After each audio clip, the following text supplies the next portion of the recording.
নিপীড়ন আজকে হামলা চালাইলো। খালি হামলা চালায় নাই, আমার জামা ছিঁড়ে ফেলছে, আমাদের সহযোদ্ধাদের জামা ছিঁড়ে ফেলছে, আমার ভাইকে পুরুষ পুলিশ আমাদের গায়ে আগে আসছে, পুরুষ পুলিশ নারীদের উপর গায়ে হাত তুলছে, আমাদের আন্দোলন কর্মীদের পিঠে লাঠি দিয়ে পিটাই রক্ত বাইর কইরা দিছে।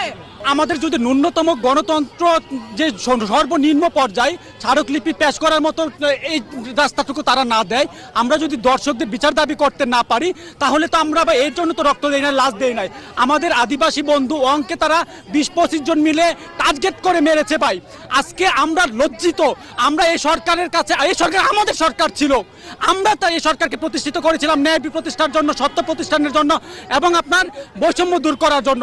কিন্তু সরকার নিজে পুলিশকে লেলিয়ে দিয়ে ছড়ে দুশোদেরকে লেলিয়ে দিয়ে আমাদেরকে আবারও রক্তাক্ত করলো। জুলাই অভ্যুত্থানের চেতনার নাম করে যদি ওই পুলিশের নিপীড়ন একই ফাঁসি নেওয়া কায়দায় যদি দমন নিপীড়ন চলতে থাকে, আজকে হয়তো আমাদের কিছু রক্ত ঝরেছে, এই ভাই আহত হয়েছেন, কিন্তু এই রক্তের একটা ফোঁটা বৃথা যেতে দেব না।